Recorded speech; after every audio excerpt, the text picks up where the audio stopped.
আপনি জানেন কি যে আমাদের একটি সেন্টেন্সের মধ্যে আমরা যখন পার্সনগুলো সাবজেক্ট আকারে ব্যবহার করে থাকি, যখন সেই পার্সনগুলো সবগুলো পার্সনই আমাদের ওই সাবজেক্টের মধ্যে প্রয়োজন হয়, তখন সেটাকে আমরা কিভাবে স্ট্রাকচার করব। তো এটা বলার আগে আমি ছোট্ট একটা গল্প বলি। যে আমরা সাধারণত একটা জিনিস বলে থাকি যে বিয়ে বাড়িতে যাওয়া বা কোথায় যাওয়ার ক্ষেত্রে খাবারের আগে থাকা ভালো। মানে কি, আগে খাবারটা খেয়ে নেওয়া বেস্ট, পরে নাও থাকতে পারে। আর যদি কোনো আন্দোলন বা কোনো যুদ্ধ কোনো কিছুতে, বা ধরলাম কোনো একটা মিছিলে, সিম্পল একটা মিছিলের ক্ষেত্রে সবার শেষে থাকা উত্তম।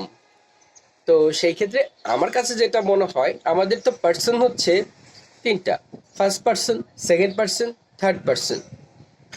তো আমরা যখন শুধুমাত্র নর্মাল একটা স্ট্রাকচার ফলো করব, ওইখানে আমার সেই ওই মিছিলের মতো চিন্তা করব যে কীরকম, যে আমি যেহেতু স্বয়ং আছি, সেই ক্ষেত্রে আমি পিছিয়ে থাকবো। তার মানে পিছিয়ে থাকা সিরিয়ালটা কি হবে? First person, second person, third person. এখন এটাকে একদম পিছায় দেই, তাহলে কি হবে? Second person, third person, first person. অর্থাৎ বিষয়টা দাঁড়াবে যে সাধারণ যে স্ট্রাকচারটা আমরা ফলো করব, সেখানে আমাকে করতে হবে যে ফার্স্ট হচ্ছে সেকেন্ড পার্সন মানে ইউ, তারপর হচ্ছে কমা দিয়ে আমাকে থার্ড পার্সন লিখতে হবে, যেরকম আমি একজনের নাম বললাম রনি, আর লাস্টে অ্যান্ড দিয়ে আই লিখতে হবে, নট মি, আই লিখতে হবে। আর যদি অন্য ক্ষেত্রে দেখা যায় যে আমি কোনো দোষ স্বীকার করলাম, বা নিজেরা যদি কোনো দোষ স্বীকার করা হয়, সেই ক্ষেত্রে আমাকে একটা রুলস মেনটেন করতে হবে। যে ওই যে আমি বললাম যে খাবারের বা দাওয়াতের সর্বপ্রথম খাবারের ইয়াতে আমাকে থাকতে হবে। তাহলে সেই প্রসেসটা কি হবে? যে এখানে কিন্তু নিজেকে যেহেতু ফার্স্ট রাখবো, তার মানে কি ফার্স্ট পার্সন আগে, সেকেন্ড পার্সন পরে থার্ড পার্সন, তার মানে কি আই হবে, কমা দিয়ে ইউ হবে, অ্যান্ড এরপর থার্ড পার্সন হবে।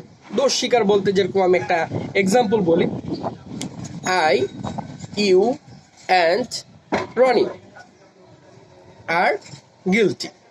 তো বিষয়টা হচ্ছে, যখন ওই দোষ স্বীকার করা বোঝায়, তখনই সিকোয়েন্সটা ঠিক থাকে। অন্যান্য সব ক্ষেত্রে, ম্যাক্সিমাম ক্ষেত্রেই ফার্স্ট পার্সনকে সবার শেষে ব্যবহার করতে হয়। তো ভালো থাকবেন সবাই।